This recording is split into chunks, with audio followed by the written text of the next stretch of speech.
በስመ አብ ወወልድ ወመንፈስ ቅዱስ አሐዱ አምላክ አሜን።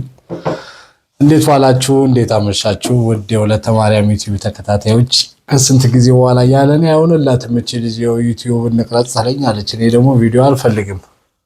ለምን ነው ቪዲዮ ማፈልገው? አይ የመጣውላችሁ እሺ፣ መቼም ማስፈልጋችሁ ከሆነ ይውላችሁ ሰው ከስራ ደክሞት ራቱን በልቶ ጸሎት አድርጎ መተኛት ነው ሲገባው። ይውላችሁ ከጸሎት ከራቱ ቀጥሎ ድጋሚ ሌላ ስራ ይውላችሁ ይቀርጽ በላ ያው እንግዲህ መተናል።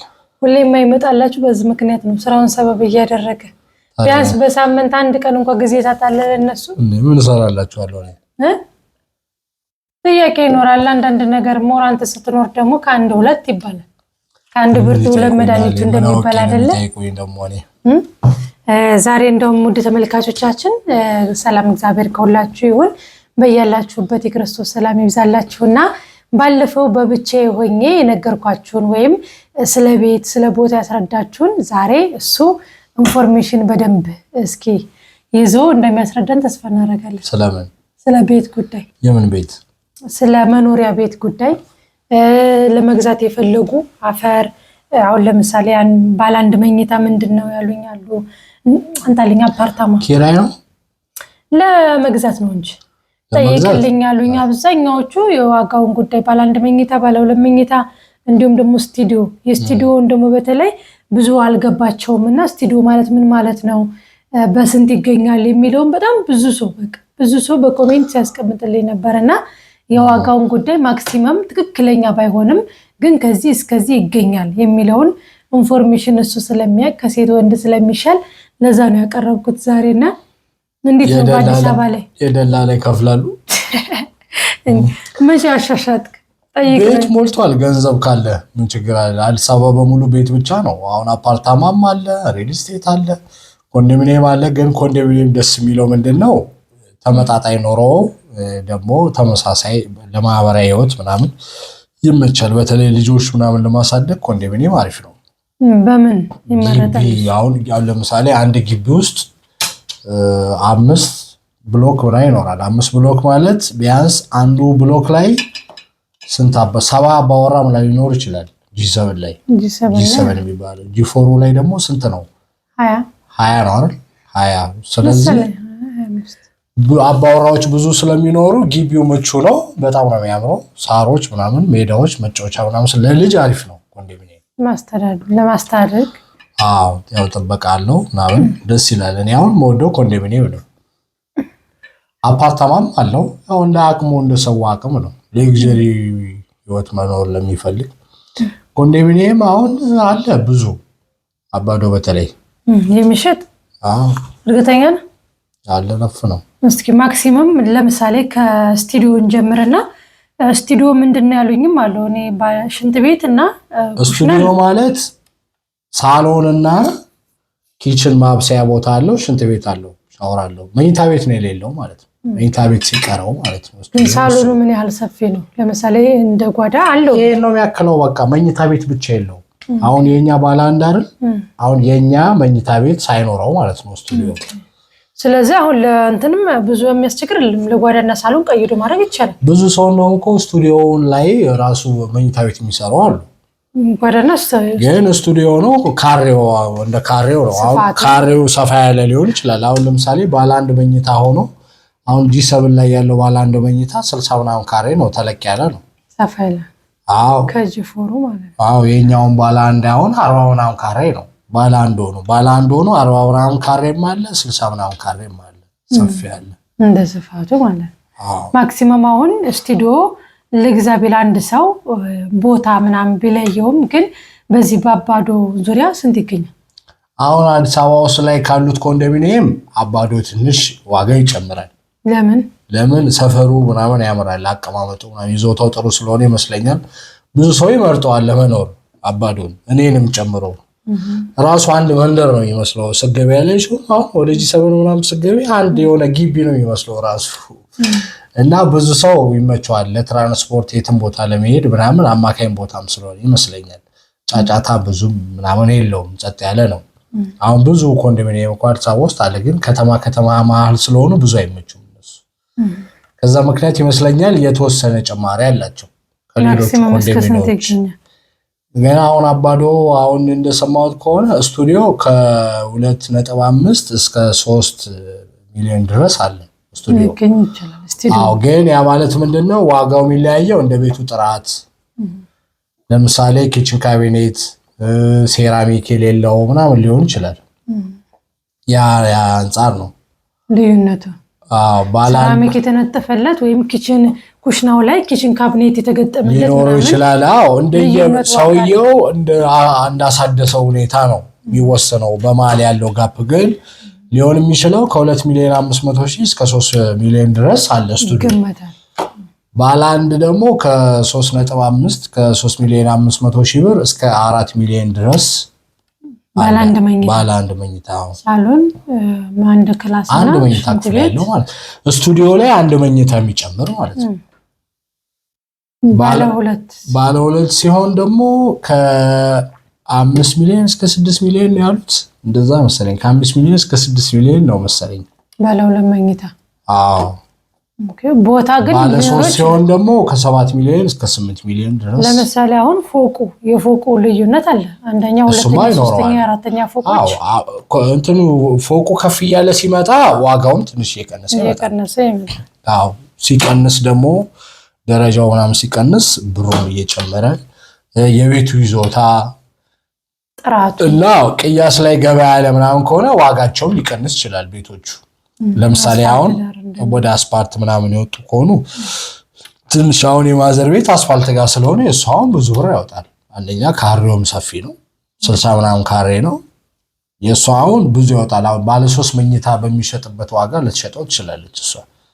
ቦታው ነው ወሳኝ። አስፋልት ላይ ነው፣ አደባባዩ ላይ ዋናው አደባባይ ላይ እና ቦታውም ይወስነዋል፣ የቤቱ ጥራት ይወስነዋል። ግን አሁን የመግዛት ሐሳብ ያላቸው ሰዎች ያው ሲመጡ መተው አይተውት ሲሆን ይሻላል እንጂ እንደዚህ ሳይሆን እነሱ ያወቁት መተውማ ነው የሚገዙ። ግን እነሱ ምን መሰለ ማወቅ የፈለጉት ማክሲመም ከስንት እስከ ስንት እናገኛለን ብለው አሁን ባልኳቸው ነው የሚሆነው። ሂሳቡ እንደ ጊዜ ሁኔታ አይታወቅም። ግን አሁን ለምሳሌ ሲመጡ ምናልባት ወይ ሊቀንስ ይችላል ወይ ሊጨምር ይችላል። ስማ አይታወቅም። ይሄ ግምት ከዚህም ሊበልጥም ሊያንስም ይችላል። አሁን ባለው ገበያ ዋጋ ነው። በመቀጠል ደግሞ ስለ ንግድ ባንክ በራሳቸው አፕሊኬሽን ንግድ ባንክ የከፈቱት በአፕሊኬሽን እንዴት ቼክ ማድረግና እንዴት ትራንስፈር ማድረግ እንደሚችሉ ነግራቸው ነበር።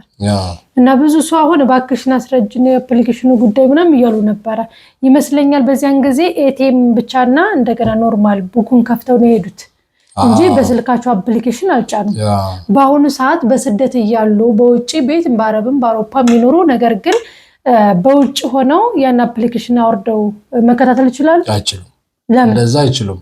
እዚህ መተው ማስከፈት አለባቸው ራሳቸው። አሁን አፕሊኬሽኑን አወርደው ኮድ አለ የሚሰጥ ኮድ፣ እሱን ራሱ ንግድ ባንኮች ከፍተው አስተካክለው ምናምን ነው የሚሰጡሽ። የንግድ ባንክ ከሆነ ማለት ነው። የሌላ ባንክ ከሆነ ግን አፕሊኬሽኑን አወርደው ይችሉ ነበረ። ግን አሁን ደግሞ ሰው እያጨበረበረ ምናምን ሲያስቸግር እነሱም እንደ ንግድ ባንክ አድርገውታል፣ አጠበቁት እንጂ አሁን ንግድ ባንክ ለምሳሌ አሁን የዚህ ተጠቃሚ ነኝ እና ይሄንን ነገር ክፈቱልኝ ወይም ኮዱን ሰጣችሁኝ እዛው ሆኜ ከፍቼ ራሴ እንደቆጣጠረ ብሎ ቢለምኗቸው አይሰጡም ማለት ነው? ኧረ አይቻልም። እንደዚህ ከባድ ነው። እንደዛ አሁን የሆነው በአፕሊኬሽን ለመጠቀም ሞባይል ባንኪንግ ለማንቀሳቀስ መምጣት አለባቸው። እዚህ መተው በስልካቸው ማስተካከል አለባቸው። ስልካቸው ላይ ጫንላቸዋል፣ አጠቃቀሙን ያሳዩአቸዋል። እዛ ሲሄዱ ያን ያደርጋል። ስልካቸው ከጠፋ ግን የግድ ይመጣል።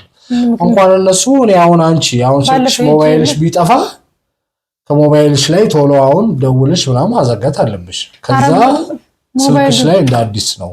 ሞባይሉ ጠፍቶ ብቻ ሳይሆን ባለፈው እኮ እንደ አዲስ አፕዴት አድርገውን ነበር። ሌባ በዛ የሆነ ነገር ጉድለት አለ ብለው እንደ አዲስ አፕዴት ሲያደርጉት እኔ አፕሊኬሽኑ አልሰራ ብሎ ነበር። ከዚያ ቀጥታ ሄጄ ምንድነው ብዬ ሳሳያቸው አይ የተስተካከለ ነገር ነበረ ብለው ያ እንደገና እንደ አዲስ ነው የከፈቱልኝ ሳይወርድ እዛው ላይ ማለት ነውና ይህ ነገር እንትን ይላል። በቃ ያን አፕሊኬሽን የተከፈተላችሁ አፕሊኬሽን ቀጥታ ምን መሆን አለበት? ብዙ ጊዜ ከነሱ ጋር መቆየት አለበት። ወይ ቢጠፋ ወይ ቢበላሽ እንደ አዲስ መተው ካልሆነ በቀር ያን አሁን ስልኩ ለምሳሌ ቢጠፋ የሆነ ነገር ቢሆንባቸው አፕሊኬሽኑ እንትን ካለ እንደ አዲስ ነው። ለምን ያው ለገንዘቡም ሴፍቲ ሲባል ጥንቃቄ ያስፈልገዋል። የግድ ነው። ህጉ ደግሞ ጥብቅ ነው። በተለይ የንግድ ባንክ በጣም ጥብቅ የሆነ ነው። አሁን ላይ አጭበርባሪ በዛ ፌክ አካውንት እየሰሩ ብዙ ሰው ልከናል እንዴ ነው እያሉ እየሸወዱ ስለሆነ ያን ደረሰኝ ራሱ ስክሪንሾት ማድረግ አቁሟል። ብዙ ዳውንሎድ ነው የምታረየው። አንዳንድ ስልክ ያወርድም የኔ ያወርድም የኔ ስልካውን ያንተ ያወርዳል እንጂ የኔ ያወርድም። እንደው በሌላ ስልክ ቀርጬ ወዲያውኑ ካልያዝኩት ግን ምንድነው አሁን ደረሰኙ ላይ ባይሆን እንኳን አሁን ምንድነው ሌላ ደግሞ አሪፍነቱ አሁን ደረሰኙን ኤዲት ቢያደርጉትም ማህተብ ደግሞ ያለው ደግሞ አለ ውስጥ ስገቢኮ ከውስጥ ገብተሽ ማህተብ ያለውን ደረሰኝ ደግሞ እንዲልኩልሽ ማርኮት ያለሽ አሁን በዚህ ካልተማመሽ ዋናውን ደረሰኝ ውስጥ ግን እንደዚህ በጣም ብዙ ይሸወዱ እኔ ባለፈውና ላይ ከውጭ ላከችልኝ እሷ ብዙ ጊዜ ግን አሁን እኔ ደግሞ ውጭ ላለው ሰው መመክረው ምናልባት ያው ገንዘብ በእርግጥ ያሳሳል ግን ብር ሲልኩ ቀጥታ በባንክ ቢልኩ አሪፍ ነው አሁን ከመበላት ለምን አሁን ሰው ሌባ ሆኗል ለምን እነሱም እዛ ጋር የሆነ ብር እናገኛለን ብሎ ሲያስቡ እዛ ጋር ደግሞ የሆነ ሰው ይባላቸዋል ሙሉ ለሙሉ ሊበላ ይችላል አምባለፍ 65,000 እኮ ሙሉ ለሙሉ ነው የበሏት እንደውም ምን አለ ልክ ያለው ብሎ ግግም ሲል እኔ ምን አልኩኝ ይምጣ እኔ ካንዴ 2-3 ከሄጀልኩ ባንክ እየሄድኩ ቼክ ሳረግ እምቢ ሲል ይምጣና ራሱ ንግድ ባንክ ይምጣልኝና እኔ አብረን ሆነን እኔ ባንክ መግባት አለ መግባቱን ቼክ እናደርግ አልደረሰኝም ስል እኔ ልክ ያለው ክፍለ ሀገር ነኝ ምናምን ብሎ ሸደረደር እንዳይመጣ ከመጣማ ያው ይያዛል እንዴት ታሰራል እኮ የወንጀል ነው ሳይልክ ልክ ያለው ማለት አይችልም ምክንያቱም ሲስተሙ ላይ ስለሚያሳያቸው እነሱ ማን እናንቀሳቀሰ ምን ከሌለ ግን ያጠራጥራል አንዳንድ ጊዜ አሁን በጣም ደንበኛቸው ኮነ ያ ሰው የሚልክላቸው ከዚያ እዚህ የሚልከው ሰውዬ ቢቀይረውና እዚህ ያለው ሰውዬ ቢያጭበረብር እነሱ ዘሁን ሲልኩበት እርግጠኛ ስለሚሆኑ ወይም ስለሚያምኑት አንዲያን አልደረሰኝም ያለው ሰው ሊጠራጠሩት ይችላሉ አይ ለሱ ምንም የሚያጠራጥር ነገር አይደለም እኮ አሁን ይሄ እኮ መረጃ አለው ማስረጃ አለሽ እኮ ደግሞ ደረሰኝ የኢትዮጵያ ደረሰኝ ለምሳሌ ገንዘቡ እንዳልገባሽ መረጃው ራሱ ባንኩ ነው ማስረጃ ቢቸግሬ ቮይስ ለምሳሌ አሁን አንቺ ከዚህ ከስልክሽ ላይ የሚወጣልሽ ደረሰኝ ብታጠፊም መረጃ ብታጠፊም አልተላከልኝ ብለሽ ብትክጂም ሲስተሙ ላይ ግን የተንቀሳቀሰውን ገንዘብ ያሳያቸዋል እዛው ባንክ ላይ ስለዚህ እነሱ ደግሞ መዋሸት አይችሉም ያሳያሉ ግልጽ ነው ምንም ጥያቄ የለውም ሄዶ ያያዋል በዚህ ቀን ይገባ ብር አለ ብሎ ሲያይ ከገባ ገብቷል የሚለው ካልገባ ለገባ ይላል ምንም ነገር የለም የላከው ሰውዬ ምናልባት መምጣት ያልፈለገው እንግዲህ ወይ አላከው ይሆናል እንጂ ቢልከው ምንም ችግር የለውም ቢልከው ራሱም ይመጣል ብዬ አስባለሁ ለምን መጥቶ ባንክ መምጣት የማይጠበቅበትም ባለበት ባንክ ገንዘብ ልክ ያለው አልሄደላትም ብሎ እዛው እምቢ ብሎ እንኳን አሁን የሲስተም ችግር ቢሆን ወይ ደግሞ አየር ላይ ገንዘብ ይቀራል አንዳንዴ ግን ብዙ ጊዜ እንደዛ የሚያጋጥመው ከሌላ ባንክ ወደ ሌላ ባንክ እንጂ ከዛው ባንክ ወደ ዛው ባንክ ሲሆን ብዙ አስቸግረም አይቆይም ቶሎ ነው የሚደርሰው ስለዚህ እንደዛ እንኳን ቢሆን ይነግሩታል ገንዘቡ ተንቀሳቅሷል አየር ላይ ነው ያለው ብለው ወይ ደረሰኝ ወይ የሆነ ነገር ሆነ ይሰጣል ግን ያው ስላላከ ይመስለኛል አሁን ላይ የቤት እንዲሁም የመኪና የተለያየ እንትን ውክልና መስጠት ይቻላል አና ለክለኝ እንደሰጠች ማለት ነው እና ምን አለ አንዱ አንደውም ምናልባት ውክልና የተሰጠው እኮ መሸጥ መለወጥ ይችላል አለች አይ ውክልና ሲሰጥ የመሸጥ የመለወጥ ውክልና አለ ጉዳይ ለማስፈጸም ምናምን ደግሞ ውክልና አለ ሙሉ ውክልና የሚባል አለ አሁን ሙሉ ውክልና የሚባለው መሸጥ መለወጥ የምትችይበት ሁኔታ ነው ሌላ ደግሞ ግማሽ ውክልና ማለት በቃ ስለቤቱ ጉዳይ የሆነ አንዳንድ ጉዳይ ገንዘብ ለማንቀሳቀስ ምናምን ያ ሰው ግን መሸጥ መለወጥ አይችልም እሱንም እንደዛ ብዬ ነበር ያስረዳውና እንደዛ ቢቻልስ ይያሉ ነበር አይቻልም እኔ እንደው ሙሉ ውክልና የሚባል ሲሰጥ ነው ሙሉ ውክልና ማለት ኃላፊነት አለ መሸጥ ትቻለሽ መለወጥ ትቻለሽ ምናምን እሱ አይነት ደረጃ ያለው ውክልና አለ ጉዳይ ለማስፈጸም አንዳንድ ነገር የባንክ ገንዘብ ለማንቀሳቀስ ምናምን ደግሞ ውክልና አለ ይለያያሉ አሁን የራሷን ባለፈው ይሄንን ያልኩበት ምክንያት ለእናንተ የሚያስረዳውበት አንድ እህቴ ባለፈው እኔ ጋር መታ የባንክ ውክልና ልትሰጠኝ ፈልጋ ከዚያ ሄደን እዛ በደንብ ያስመርጣሉ የምን ውክልና ነው የምትሰጡት ምን አይነት ውክልና ነው ምን እንዲያረው ለምሳሌ ገንዘቡን እንዲያንቀሳቀስ ኦሬዲ ምን አለኝ አንዱ እንደውም ገንዘቡ ሲገባ አሁን ብር ለማጻፍ ብዬ እኛ ያጻፍን ለምሳሌ እሷ ብር ስትልክ ባንክ አስከፍቼላታለሁ ባንኳ ላይ ስትልክ እዛ ላይ ምናልባት እሷ የላከችበት ደረሰ ቢጠፋባት እንኳን ደፍተሩ ላይ የብሩ መጠን እንዲሞላ ነው የብሩ መጠን ምን ያህል እንደገባ እንዲሞላላት ነው ከዚያ ምን አለች አንዷ ድምር ማየት ትችላለች ወይ ማችልም አለች። አየ ይሄ ማለት ምንድነው? ድምር ማየት የኔን የብሬን መጠን እንዳታይብኝ ካለች ድምሩ አይነገረኝም ማለት ነው። ዝም ብላ ብቻ ታስሞላ ከሆነ የተሞላውን ብር ደምሬ መድረስ ይችላል። እሱማ ይደርሳል። ግን እዛ ላይ ያለው ግን ማንቀሳቀስ ምናምን አሁን ውክልና አይነት አለው። ሙሉ አሁን ለዛ ነው ሙሉ ውክልና የሚባለው ሙሉ ለሙሉ ውክልና ነው። አሁን ገንዘቡንም ንብረቱንም መሸጥ መለወጥ ማንቀሳቀስ ምናምን አሁን አንዳንዴ ምን ያደርጋሉ እናቶች ወይ አባቶች እድሜያቸው እየገፋ ሲመጣ ለልጃቸው ወይ ለሆነ ሰው ሙሉ ውክልና ይሰጣሉ። ያ ማለት በቃ ባለቤትነቱም የሱ ነው ማለት ነው። በቃ መሸጥ ይችላል፣ መቀየር ይችላል፣ ብዙ ነገር ማድረግ ይችላል። ከዛ ባለፈ ደግሞ ደረጃ አላቸው ውክልና። አሁን ማንቀሳቀስ እንደዚህ ማሳየት ምናምን ደግሞ አይነት ውክልና አለ ማለት ኃላፊነቱን የምትወስጂው አንቺ ነሽ። ስለቤቱ የሆነ አሁን ማከራየት ብትፈልጊ ለምሳሌ አሁን ይሄ ቤት ማከራየት ብትፈልጊ አሁን ውክልና ከሰጠውሽ ላንቺ ማከራየት ትችያለሽ፣ ከተከራዩ ጋር ትዋያለሽ፣ ገንዘብ ታንቀሳቀሻለሽ ምናምን ኃላፊነት አለሽ ማለት ነው። መሸጥ ግን አትችይም። ያንቺ ውክልና የዚህን ያህል ገደብ ስላለው ማለት ነው። ስለዚህ በገደብ ነው እንጂ ዝም ብሎ ውክልና ስለተሰጠ መሸጥ ይችላል እንደሱ ሳይሆን ውክልና ሲሰጥ አለው ደረጃ አለው። የገባችሁ ይመስለኛል። በዚህ በመቀጠል ደግሞ አሁን እኛ በገጠራማው ላይ በጣም እያስቸገረን ያለው በስም ማዞር ጉዳይ የሚከፈለው ብር ነው። እዚህ በአዲስ አበባ ላይ እስኪ አሁን ለምሳሌ ኮንዶሚኒየም ቢገዙ አፓርታማ ቢገዙ ምንም ቢገዙ እዛ ሆነው ቢገዙ በሌላ ስም ምናልባት በእናት በአባት በእህት በጓደኛ በሌላ የሚገዙ በኋላ ላይ በራሳቸው ላዞር ሲሉ ምን ያህል ብር ይከፍላሉ? አው ይኖራል ያለ ክፍያ ማንም አይሰራም። ምንም ጥያቄ የለም። ግን የተጋነነ ሆነ ወደኛ ጋር ላይሆን ይችላል እንጂ ይከፍላሉ። ግዴታ ነው። ከፍለው ነው የሚያዞሩት። አዎ ለምን አሁን ውክልና ማዞርን ብቻ ሳይሆን ስትሸጪም ራሱ ሊቀበል ይችላል እኮ መንግስት። አሁን በተለይ አሁን መኪናዎች አሁን 3 ቁጥር ታርጋ ያውን የንግድ መኪናዎች ምናምን ሲሸጥ ይካፈላል መንግስት። ለምን ወገበር ነው የሆነ ፐርሰንት ነው ይካፈላል። ሰምቻለሁ ለሱ ይባል ነገር የሆነ ነገር ይደርሳል። አሁን እኛ ጋር ልንገር ማክሲመም ከ5 ሚሊዮን ድረስ የሚገመት ቤት እስከ 200,000 የቦታ ማዞሪያ ይጠይቃሉ። አዎ እዚህም ይካርታ ብላን ከማንም ማዞረው ከገዢው ማዞረው ከባትም ማዞረው ከማንም ከወንድም ማዞረው ያን ብር የቤቱ ካሬ የሚባላል የቦታው ካሬ ማለት ነው። እሱ ተገምግሞ ተለክቶ የሚያወጣበት ብር ማክሲመም እስከዚህ ድረስ ትባልና በዚያ ነው።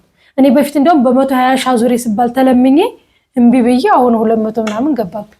ያው ለጊዜው ነው አይኖራል። አሁን ያለ ገንዘብ ምንም ነገር ማስፈጸም አይችልም። እንኳን ቤት ለማዞር ለመታወቂያ ለማውጣት ይጠይቁሽ የለን እሱ ምን ጥያቄ ያለው እሱ ያው ግን በጣም ተጋነነ ነው እንጂ ቢጠይቁ ያው ማንኛውም ሰው እንደሚከፍለው ይከፍላል። ምንም እንትን የለውም ማለት አሁን የ5 ሚሊዮን ብር ቤት ኖሮሽ 200 ሺህ አምጪ ሲሉሽ እምቢያት ይመጪስ ይከብዳል እኮ ግን ግዴታሽ ነው። ምን ታመጫለሽ ታዲያ? እሱማ ምንም አላመጣ ወይ ብችል አዞራለሁ ብችል እሸጣለሁ። እንደዛ ነው። ዞሮ እንደዚህ አይነት ነገሮች የሚጠበቁ ናቸው ማለት አሁን የለም እንደዚህ አይነት ነገር የለም ብሎ ከማሰብ አለ ብሎ ማሰቡ ይሻላል። ለምን ቢያንስ ብትጠየቁት ከፍላላችሁ ካልጠይቃችሁም እሰየው አለብኝ ብሎ ማሰብ ግዴታ ነው እንጂ እንደዚህ አይነት አገልግሎት ነገርማ እንደኛ እኔም ባለፈው መክሬያችኋለሁ። እንደኔ በተለይ አንዷ ምን አለች በልጅ ባረገው ሳሊ ቢቸግራትና እንደውም ከልጅ ወደ እናት ማዞር አይቻልም። ህጉ እንደ ህጉ ባለፈው እንዳስረዱኝ ከሆነ ከእናት ወደ ልጅ ከአባት ወደ ልጅ ከወንድም ወይ ወደ እህት ነው እንጂ ማዞር የሚቻለው ልጅ ለእናት ማዞር አይችልም ማለት ነው። እናት ግን ለልጅ ማዞር ትችላለች። እና ይሄን አይነት ህግ አለ። አሁን እናቶች ሆናቸው ግን አሁን እኮ እያዞሩ ነው ብዙ ሰዎች። አሁን በተለይ አርቲስቶቹ አለሽም ከልጅ ላይ ሚስቶቻቸው እንዳይከፈሏቸው በእናታቸው ስም እያዞሩ ነው እኮ ልጅ በእናት በኋላ ላይ ግን እናት ወደ ልጅ አመለስለትም። ይሄን ታውቃለህ? አዎ ያው እነሱ ምንድነው እንትን እንዳይለው አሁን ሲፋቱ ምናምን እንዳይካፈሉ ምናምን ገብቶኛል። በኋላ ላይ እንደው በልጅነት ታዞርለት እንደምናምን ችግር የሆነ በጉቦ በምናምን ካልሆነ በቀር አሁን ብዙ ጊዜ በዛ ብለሽ ዞሮ ማንኛውንም ነገር ለማድረግ አሁን እዚህ ገንዘብ ከተሰጠ ምንም ሊደረግ ይችላል። ግን አይ እንደ ህጋዊ አሁን በህግ ብትሄድ ብዙ ዋጋ ሊያስከፍል ይችላል። ለምሳሌ ሁሉም ጉቦ ላፍ ማዘጊያ ሁሉም ጋር ስትል የምታወጣው ወጪ ኦቨር ሊሆን ይችላል። ሙሉ ለሙሉ ላለማጣት ነው እንደዛ የሚያደርጉት። ገብቶኛል እኮ አሁን ለምሳሌ አንድ ሰው ያገባል። ከዛ ሲያገባ ሚስቱ የምትፋታው ከሆነ ሀብቱን ተካፍላ ትሄዳለች ብሎ ካሰበ ቀስ ብሎ ገንዘቡን ያሸሻል። እንዳሸሸ ነው መልሶ ይመልሰዋል ማለት ነው። አሁን እያደረጉ ነው። በእናታቸው ስም ምናምን ያደርጉታል። በኋላ ላይ እንደውም ማን የሚባል ኳስ ተጫዋች አሉ። አሁን በቅርቡ የ17 ዓመት ልጅ ነው አግብቶ ከዛ ሚስቱ ተፋታቸው። ከዛ 17 እድሜ አግብቶ 17 ነው ልጁ 18 ምናምን አለ። የባርሴሎና ኳስ ተጫዋች ነው። ከዛ ሀብቱን ልካፈል ብላ ፍርድ ቤት ከሰሰችው። ልጁ እንዳለ ለካ ሀብቱ በእናቱ ስም ነው። ከዛ የእሱ ሲጠራ ምንም የለውም። የእሷ ሲጠራ እሷ 1 ሚሊዮን ብር አላት። ከእሷ ተካፈለ 500 ሺህ ሰጠችው። ያላት 1 ሚሊዮን ነበረ። እሷ ሀብታሙ ኳስ ተጫዋች ስለሆነ ታዋቂ ስለሆነ ከሱ ካፈላለው ብላ ነበር። ብላ ተበላች። 500 ፍርድ ቤት ሲታይ እሱ ምንም የለውም። እንዲህም አለ ጓደኛ። ከዛ የእሷ ይጣራልኝ አለ። ሲጣራ በስሙ 1 ሚሊዮን አለ። ያንን 1 ሚሊዮን ተካፈለ። አስጌ የሚባለው ዘፋኝስ ባለፈው እንደዛው ነው። አሁን ዘፋኙ ምን የሚታወቅ እኮ ነው እሱ እኮ ዛሬ ምን አጠራራ ማንም የሚያውቀው ጉዳይ አይደል? ሚዲያ ላይ ወጣ እኮ ነው። ምን አለው አሁን እሱ ሳውን ተፋቶ እሱም እኮ በእናቱ ስም ነው ገንዘቡን በሙሉ ያዞረው። ለምን የራሱ አልነበረ? ተፋታው እንደሆነ ሰምቶ መሰለኝ ተፋታ ብላበል ያው ገንዘብ ተከፈለው ምናምን አይነት እንትን ላይ ሲደርሱ ሰማ። ከዛ ወዲያው በእናቱ ስም አዞረው አሉ ሙሉ ንብረት። ከዛ ምንም አላገኘ የለውም። ሲታይ በፍርድ ቤት ምንም አይኖርም። ባንቺ ስም ያለው ነው የሚታየው እኮ ቼክ ሲደረግ። አሁን አንቺ ባንክ አካውንትሽ ባንቺ ስም ያለውን ለምሳሌ አሁን አንቺ አካውንትሽ ላይ የነሱ የተመልካቾችሽ ብር አለ አይደል? የጓደኛሽ ሊሆን ይችላል የእናት የማንም ይሁን የማንም እሱ ማንም አይመለከተውም። ያንቺ ባንቺ ስም መሆኑ ብቻ ነው የሚታየው። ስለዚህ አሁን ነገ እንትን ብትል ትካፈላለህ ያንን ገንዘብ። አሁን ምን ያደርጋሉ? በእናታቸው ስም ምናምን የሚያደርጉት በስማቸው ምንም ነገር የላቸውም። በቃ በስማቸው ሲም ካርድ ብቻ ነው ያላቸው። ስለዚህ ቼክ ይደረጋል፣ ባንክ ቼክ ይደረጋል የገዛው ምናምን። ቆይ ከሷ በፊትም ያጣራው እንደሆነ ለምን አይ ከዛ በፊት ያለው ነው አይቻልም፣ አትነካም እኮ እሱ። ከዛ ከጋብቻ በፊት ያላቸው ይመዘገባል። ለብቻ የገዛው ከጋብቻ በፊት የነበረው ይመዘገባል፣ እሷም ያላት ይመዘገባል። እንደውም የሆነ ጊዜ ምን አይነት ህግ ነበረ? ከጋብቻ በኋላ አሁን ለምሳሌ ይሄን ቤት አንቺ መጀመሪያ ገዛሽው ወይ ደግሞ እኔ ገዛሁት ሳንጋባ ማለት ነው። ከዛ ከተጋባን በኋላ ሌላ ቦታ እየኖርን አሁን እኛ በሰራነው ብር ይሄንን ቤት ልናድስ እንችላለን፣ የሆነ ወጪ ልናደርግ እንችላለን። ስለዚህ ይሄኛውን ቤት አንቺ ወጪ ስላወጣሽበት የሆነ ድርሻ ይኖርሻል በዛች በወጪዋ ተብሎ ይታሰባል፣ ስለታደሰበት በገንዘብ። አሁን ግን መልሶ ምን አይነት ማሻሻያው መጡ? አሁን በቅርቡ ከጋብቻ በፊት የነበረኝ ቤት በጋብቻ ላይ ሆነን አደስነውም አላደስነውም የኔ ነው ንብረቱ የራሴ ነው። ምክንያቱም በራሱ ስም እስከገዛው ድረስ የራሱ ነው ስለሆነ ማለት ነው። ስለዚህ መጀመሪያ የነበረ አሁን አያሰጋቸውም። ውድ ተመልካቾቻችን አሁን በግል ንብረት ቢያፈሩ ወይም የራሳቸው የሆነ ንብረት በስደት አፍርተው ሌላ ቢያገቡ ነገ በስማቸው ስላለ ብቻ ከእሱ ጋር ያልሰራውን ንብረት አይከፍልም። ግን አሁን ደግሞ ምን ይበላል ሰው መሰለሽ ሲንገበገብ። አሁን ለምሳሌ ሚስቴ እንዳትካፈል ብሎ በእናቱ ስም ያደርጋል። እናትየው ደግሞ ልትሞት ትችላለች። ከሞተች ወንድሞቹ የእናታችን ሀብት ብሎ ታዲያ 10 ሚሊዮን ለምሳሌ ቢሆን ያወረሰው ለእናትየው እናት አሁን 10 ልጅ ቢኖራት ሴትየዋ ወይ 5 ልጅ ቢኖራት 10 ሚሊዮን በሷ ስም ቢያስገባ ሴትየዋ ብትሞት ያኛው 10 ሚሊዮን ለአምስቱ ልጅ ይከፈላል። እኩል ነው። ግን እኮ ወንድሞቹ እንካፈል ብሎ ካላነሱበት ህጋይ የእናታችን ሀብት ይላሉ። እነሱ ይጣራላ። አሁን ለምሳሌ መኖሪያ ቤት ሊሆን ይችላል፣ ቼክ ይደረጋል ባንክ አካውንት ምናምን በሰሟ ምናምን ሲታይ 10 ሚሊዮን አለ በሴትየዋ አካውንት። ስለዚህ 10 ሚሊዮን የኔ ነው ቢል ማንም አይሰማው። እሱ ገብቶኛል። ግን ወንድሞቹ ክፋት ከሌለባቸው ክፋት የሚባል ነገር የለም። አሁን እኮ ምንም ጥያቄ የለውም። እሱ ያስቀመጠው አሁን ለምሳሌ ቢያውቁ የሚቀበሉታል እንዴ? አንዳንዱ ክፉ እህትና ወንድም ክፉ መሆንም ሳይሆን እንዲህ ምን ይሆናል 2 ሚሊዮን ይበቃዋል ሊል ይችላል። ቀለል አድርጎ ሊል ይችላል። 2 ሚሊዮን እኔ የምለወጣለሁ እሱ ይለወጣል ብሎ ሊያስብ ይችላል። አሁን በዚህ ምክር ምንድነው ዋናው ነገር ቤት ስትገዙ መተው ራሳቸው ይገዙ። እሱ ብቻም ሳይሆን እኮ አሁን ብዙ ጊዜ ሀብታሞች እኮ ልጆቻቸው እናቶቻቸውን አባቶቻቸውን የሚገሉ እኮ አሉ። ለውርስ ብለው ቶሎ እንዲሞቱላቸው ከዛ እንዲወርሱ ኢንሹራንስ አሁን ለምሳሌ ብዙ ጊዜ ሀብታሞች ኢንሹራንስ ምናምን ስላላቸው ያን ኢንሹራንስ ለማካፈል የሚገሉ አሉ ምናምን። ገንዘብ መጥፎ ነው ዞሮ ዞሮ። እንግዲህ እናትና አባት ላይ ግድያ ያስፈጸመ ገንዘብ እህት ወንድማችሁ ቢከዳቸው አተከፉ። በጣም ከዚህ ሁሉ ጓደኛ ዘመድ ቢከዳቸው ከዚህ ሁሉ ምንድነው ትዳር የተባረከ ትዳር እንዲሰጣቸው መጸለይ ነው እንጂ አግብቼው ፈታለው ወይ በትዳር ውስጥ አይደለም። ብዙ እኮ የተጨነቀው ሰው አሁን በውጭ ዓለም ላይ ያሉ በብቻቸው ያፈሩትን ንብረት ማን ይግዛልኝ ማን ይታመናል እንዴ ላርገው።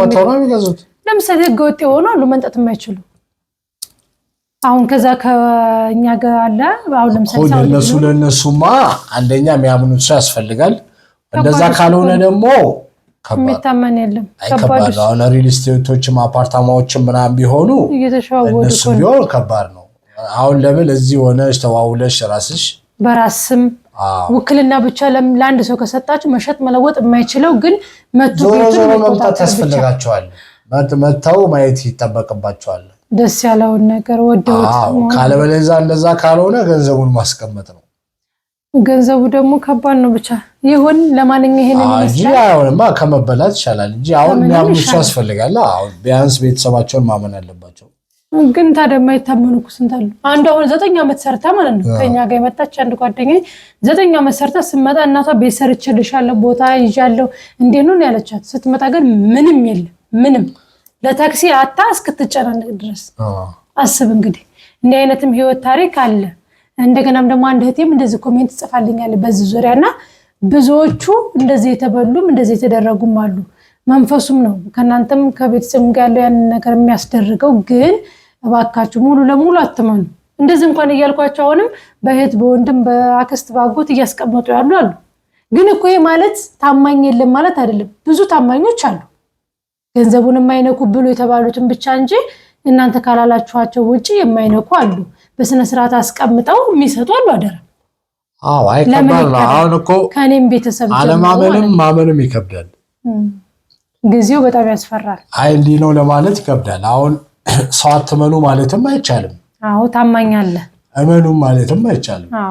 ለምን ራሱ ባለቤቱ ካልሆነ መስተቀር አውጣይ ብሎ መጸለይ ነው። ግን ምንድነው አሁን እንደ ሐሳብ ራሳቸው መተው ቤቱን ያለውን ሁኔታ አሁን የቤቱን ብቻ ሳይሆን አካባቢውን ሁኔታውን ግቢውን ለመኖር ይመቻል ወይ ሀገር ውስጥ እንዴት ነው ምናምን የሚለውን አንድ ማየት ያስፈልጋል ለመወሰን። አሁን ቤቱ ብቻ ባባሩ ሳይሆን ቦታውም ወሳኝ ነው። እንደ አማራጭ ቦታ ፈልጎ መርጦ ማየት እሱን ማየት። ከዛ በኋላ ምን ማድረግ ይቻላል? መተው ከገዙት በኋላ እኮ ምንም ችግር የለውም። በቃ ውክልና ለሆነ ሰው ይሰጣሉ።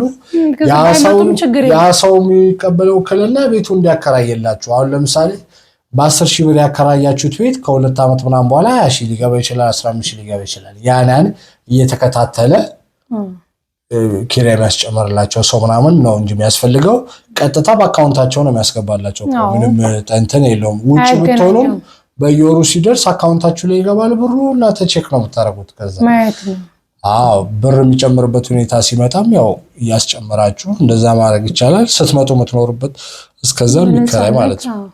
ግን ዞሮ ለዚህም ቢሆን መምጣት አለባቸው በራሳቸው መምጣት። ንግድ ባንክንም አስተካክሎ ወይ ማንኛውም ባንኮች ከአፕሊኬሽን ጀምሮ ከኤቲኤምም ጀምሮ አስተካክሎ በራስ ለመሄድም እንዲሁም ደግሞ ቤት ገዝቶ የትም በአረብ ሀገር እኔ በተለይ መክሬያችኋለሁ። በአረብ ሀገር ኖራችሁ እዚህ መታችሁ መግዛት ለማትችሉ ህጋዊ ላልሆናችሁ ኤምባሲ ሂዱ። ኤምባሲ ከሄዳችሁ ኤምባሲዎች ምን ያደርጋሉ? የቤት የቦታ የአፈር ብሎ ወይም ደግሞ የትዳር የተለያየ ነገሮችን ምን ያደርጋሉ? ይጽፈው ይሰጣሉ። ያንን ለኢቃማ ላለው ሰው ለሚመላለስ ትልኩላቸው ያን ወረቀት ያን ማህተብ ያን ፊርማ በዛ ስማቸው በራሳችሁ ስም መግዛት ይችላሉ። ይሄን ነገር ሞክሩት ለመሰላችሁ በጣም እንትን ይላል። በዚያ ላይ ደግሞ ውድ ተመልካቾቻችን አፈር ገዝታችሁ ቤት ልሰራ ነበር በኮሜንት የጻፋችሁልን ምን ላደርግ ላላችሁ ቅድሚያ ቦታውን በራሳችሁ አዙሩት ቤት ከመስራታችሁ በፊት። ለምን ዋጋው ይጨምራል? ቦታ ደግሞ ምን ሰምቻለሁ ዝም ብሎ አፈራ ገዝቶ አጥሮ መተው አይቻልም። ይወሰዳል። መስራት ግድ ነው። አሁን ሰሞኑን ወጣግነ ይሰሙት ድሮም አለ። አሁን አንዳንድ ይወሰዳል። የሆነ ነገር ካልሰራችሁበት ይሄ ገዝቼ አጥሬ ምናምን የሚባል ታሪክ የለም። ካልሆነ ቶሎ ሸጣችሁ በቤተሰብ ከሆነ ወደ ራሳችሁ ጭቃም ቢሆን የሆነ ነገር መስራት ያስፈልጋል። በራሳችሁ መግዛት። እኔ አሁን ምን አሰብኩኝ፣ በተለይ አፈር ከሆነ ያን አፈር በእናት ባባት ሆኖ ለማዞር ብዙ ብር ከተጠየቁ ያን ቦታ ሸጦ እንዳልኳችሁ ከኤምባሲ ጋር ተነጋግራችሁ ወረቀት ብቻ መላክ ነው የሚጠበቅባችሁ። ሌላ የተሻለ በራሳችሁ ስም መግዛት፣ ነገ ማዞር ጣጣ ፈንጣጣ ወይም ክፍያ የሌለበትን ልባችሁ ረፍ ብሎ በነፃነት ቀስ ብላችሁ ቤታችሁን ትሰሩበታላችሁ። እንደዛ ሙያ አድርጎ እንግዲህ እኛ የተሰማንን ባለችን አቅም ወይም እናቃተን እሱም ደግሞ የብር መጠኖቹን እያንዳንዱን አስረድቷል። ግምታዊ ነው። ከዚህ እስከዚህ ይሆናል የሚል ግምት ነው። አሁን እርግጠኛ የሆነ ነገር አይደለም። አሁን የቤቱ ሁኔታ ይወስነዋል። ለምሳሌ ሴራሚክ ያለው ሊሆን ይችላል፣ ሊሆን ይችላል፣ ቁም ሳጥን ያለው ኪችን ካቢኔት ብዙ ያላረገ ሊሆን ይችላል። እሱ ነው ለራሳቸው መጣው አይተው 3 4 5 10 ቤት እንደሆነ ነፍ ነው ያለው ገንዘብ ይኖር መግዛት ግን ይወደዳል። የኪችን ካቢኔት እና ቁም ሳጥን ላይ ይወደዳል። ለአከራይ ብትሉትም ይወደዳል። ለእግዚአብሔር ብትሉት ኪችን ካቢኔቱ ራሳቸው መሰራት ይችላሉ። ገብቶኛል። ግን የነበረው ካለ ነው አብሮ የሚሸጥ። የቤቱ ሁኔታ ነው የሚወስነው። እሱን ያዩትና ራሳቸው ገበያውን ምናምን አይተው አሁን ለምሳሌ ታድሶ ሙሉ ለሙሉ ያለቀለት አለው በጣም ያማምሩ ማለት ነው። ብዙ ነገር ያላቸው አንዳንድ ቤቶች እንደውም ባር ሁሉ አላቸው። ኮንዶሚኒየም የሚገርመኝ ባር ማለት የመጠጥ ቤት አይነት ባር የሚመስል ማለት ነው። ምንድነው? እንደ ባር ማለት መጠጥ መደርደሪያ ቁጭ ብለሽ የምትጠጪበት አይነት ነገር ያለው ማለት ነው። መጠጥ ቤት በቃ ቤት ውስጥ መጠጥ ቤት በጣም ዘናጮች ያሏቸው አሉ። አሁን እነዚህ ነገሮች አላሰራም ወይ ደግሞ ለምሳሌ ኮርኒሱ የቤቱ ውበቱ ምናምን አንዳንድ ሰው አሁን ዝም ብሎ ቤቱን ገዝቶ እኔ ራሴ ያሰራለሁ ይላል። እንደዚህ አይነት ድካም ውስጥ አልገባም። ሙሉ ለሙሉ ጽድት ያለ በቃ መኖር ብቻ የሚቀራው ቤቶች ደግሞ አሉ። ሁሉ ነገር የተሟላ ኪችን ካቢኔቱ፣ ቁም ሳጥኑ፣ ብዙ ነገሩ ማለት ነው። ሁሉ ለአከራይም ብትሉትም በጣም ሊያል ደግሞ ይለያል። አከራዩ ያንን ለመወሰን ራሳቸው ሰዎቹ ይሻላሉ ቢመጡ።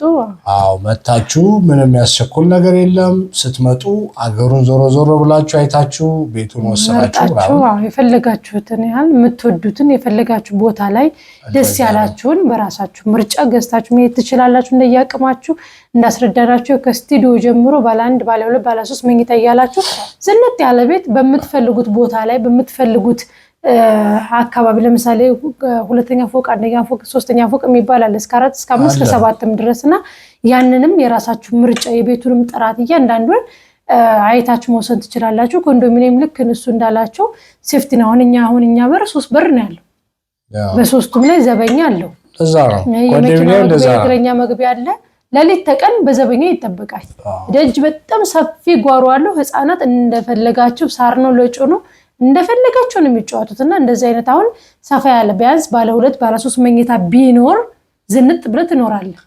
አሁን ለምሳሌ ስቱዲዮ ከሚገዙ ባለ 1 ቢገዙ ይሻላል። ብሩ ተቀራራቢ ስለሆነ ብዙም ማይራራቅምና ጓዳና ሳሎን ሽንት ቤትና ኪችን ያለው መግዛት ይሻላል። ትንሽም ሲብ ነገሮች ወይም እንደዚህ ማለፊያ ስላለው ሰፋም ይላል እና እንዳቅማችሁና እንደየብራችሁ እንላለን። በገጠር ቦታ ላይ ገዝታችሁት እኔ አሁን በተለይ ገጠራማ ቦታ ላይ ወይም በያላችሁበት ክልል ከተማ ባትገዙ እላለሁ። እዚህ አንድ ኮንዶሚኒየም ብትገዙ እንኳን ብታከራዩት የወር በጣም ውድ እኮ ነው። የሚገርም ነገር ደግሞ እኔ አሁን ላይ ሳስበው እዚህ አንድ ባለ 1 ባለ 2 መኝታ ኖሮ ቢሆን እስክል ድረስ ዋጋው በጣም ይለያል እና ገጠር ምንም አይሰራም ቤት። ዋጋው ደግሞ እኮ የሚገርም ቢወደድም ኪራው በጣም ርካሽ ነው ወደኛ ጋር በጣም ማለት ነው። እና ኪራው በጣም ስለሚረክስ እዚህ ከሆነ ኪራው በጣም ውድ ነው። አሁን ለምሳሌ እኔ አሁን እንዲያውም ዳያስፖራ ለሆኑ መመክራቸው ነገር አፓርታማ በ10 በ11 በ12 ሚሊዮን ከዚያም በላይ ይሁን እሱን ከምትገዙ ኮንዶሚኒየም ላይ 2 ባለ 1ም ሆነ ባለ 2 መኝታ 2 ብትገዙ አንዱ ላይ ኖሮ አንዱን አከራይቶ መኖር ይችላል። ኮንዶሚኒየም ማለት ነው ዝንጥ ብለው ስራም ሳይሰሩ አሁን ለምሳሌ ብልጥ ሳይሆነ 2-3 ቦታ ላይ ያዝ አድርጎ ኮንዶሚኒየም አንዱና ላይ እየኖረ ሁለቱን አከራይቶ ስራም ሳይሰራ ጉርና ደራርቦ መኖር ይችላል። በቃ 30 ሺህ 40 ሺህ በወር እያገኘ ቁጭ ብሎ ይበላል ለመኖር ማለት ነው። እና እንደዚህም ብታደርጉ ለምን እዛ በሚሊዮን አፈር ገዝተን በሚሊዮን የሚቆጠር ቤት ሰርተንበት ኮተት ምናምን መሰብሰብ አስፈልግ እንደገና ደግሞ 1000 ነው የሚካሄድ። አሁን ለምሳሌ መኖሪያ ቤት ብቻም ሳይሆን አሁን ሱቆች አሉ ፊት ለፊት ላይ አይገኝም እንጂ አባሉ እሱ ውድ ነው። እነሱም በትገዢው በጣም ውድ ነው። በቃ ቁጭ ብለሽ ማከራየት አሁን ማክሲመም በወር እስከ ስንት ይከራያል? 70,000 ብር ድረስ 50,000 የሚከራዩት እኮ አንድ ሱቅ አስቡት እንግዲህ አስፋልት ላይ ያሉት ማክሲመም ለእግዚአብሔር እኮ 30,000 ብር ነው። ለእግዚአብሔር እኮ ውድ ነው።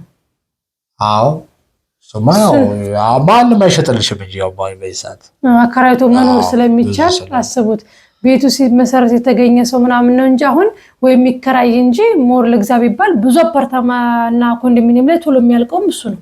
የታሽቱ ግን የዛን ያልከፈለግሽ ያው ብሩን ቢበዛ ሊኖር ይችላል አማራጭ ባይሆንም ግን እንደሱ አይነት ነገር ይሻላል። አሁን ለምሳሌ መኪና ከመግዛት ሌሎች ነገሮችን ገዝቶ ገቢ እንትን ከማድረግ አሁን እነዚህ ምንም ወጪ የለባቸውም ማከራየት ብቻ ነው። ቁጭ ብላችሁ ገቢ መሳሚ አሁን መኪና ቢሆን ሰርቪስ ይፈልጋል። ሆቴል ብትከፍቺ አሁን ሰራተኛ ምናምን ብዙ ነገር ጠፋለማም ዕዳ ነው ኪሳራም ዕዳ ነው።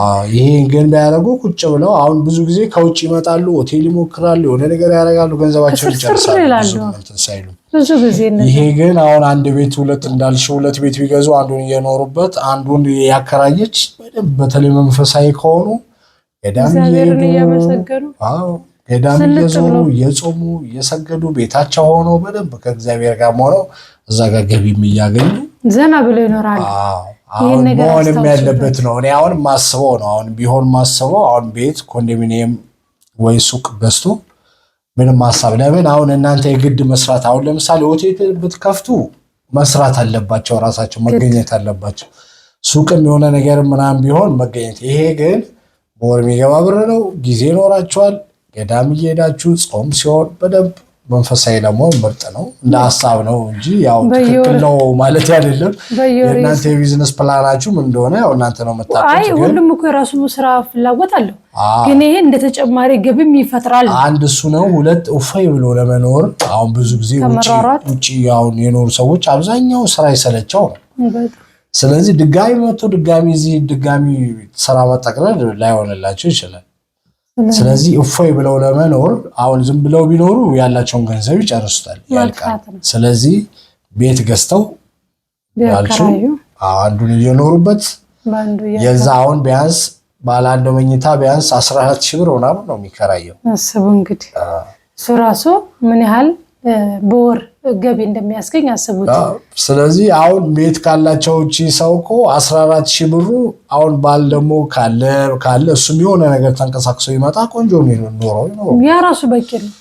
ምንም የቤት ኪራይ ከሌለበት ምን ከሌለበት ለመኖር በቃ ስራውን ታወጣላችሁ። በቃ ዘና በዳም ይሄዳችሁ ያስቀደሳችሁ ጠዋትም ማታም በቃ ወደ እግዚአብሔር ለምን ለትራንስፖርት ለሻይ ለማምን በቂ ነው። ይሄ ወደንብ ከእግዚአብሔር ጋር የሚያቀራርብ ህይወት ነው። ሳትደክሙ ማለት የእግዚአብሔርንም ጊዜ የሚሻማችሁ ነገር የለም። አሁን ስራ ቢጀምሩ ቢዚ ይሆናሉ ብዙ ነገር እዛም ለምሳሌ አሁን ሆቴል ከፍተው አንድ ሰው ሰንበትን ላክብር ሊል አይችልም። ምክንያቱም እሑድ ነው ስራ ያለው ሰው። ስለዚህ ብቻ ዞሮ ያው እግዚአብሔር ይረዳል ሁላችንንም። ያው ዋናው ብቻ ነው ለመታመን መሞከር ነው። ሁላችሁን ስመጣ እንደዚህ ነው ደቂቃው ራሱ ስንደቂቃው ሰላሙን እግዚአብሔር አምላክ ሁላችሁን ለጠየቃችሁ ጥያቄ ተመለሰ ይመስላል። ሌላም ጥያቄ ካላችሁ በድጋሚ እንመጣለን። ሰላማችሁ ብዝት ይበል። እንወዳችኋለን።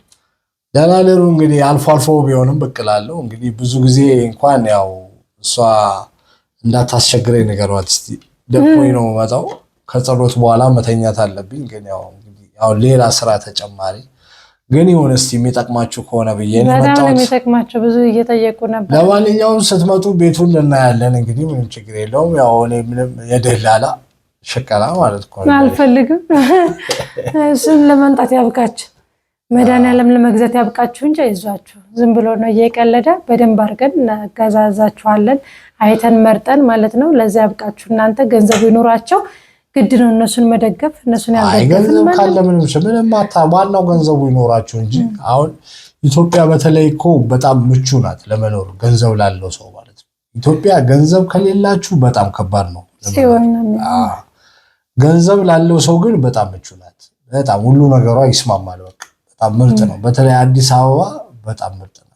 ዘና ብሎ መኖሪያ ናት። ገንዘብ ካለ ምንም ሐሳብ አይግባችሁ። በቃ አናብዛባችሁ። ዋናው ገንዘባችሁ ነው። ሸቀል አድርጋችሁ ባንክ ሰብሰብ አድርጉ። ያው ገንዘቡ ካለ ቀብረር ብላችሁ የምትፈልጉትን ነገር ሌላው ቢቀር አማካሪ እንኳን መቅጠር ይቻላል እኮ ምንም ችግር የለውም። ራሱን ችሎ የማማከር አገልግሎት የሚሰጡ አሉ። ምን ቢዝነስ ልጀምር ብለሽ ታማክራቸዋለሽ እኮ እነሱ። ስለዚህ የምትሰሩትን ቢዝነስም ያማክሯቸዋል። ዋናው ገንዘቡ ነው እና ይመስላል እያዛጋች ነው። እናንተ ፊት ልትተኛ ነው። እንቅልፍ ሰዓቴ ነው። በጊዜ ተኝቼ በጊዜ ነው። ሰላም ሁኑ። እንወዳችኋለን። እግዚአብሔር ያክብርልን።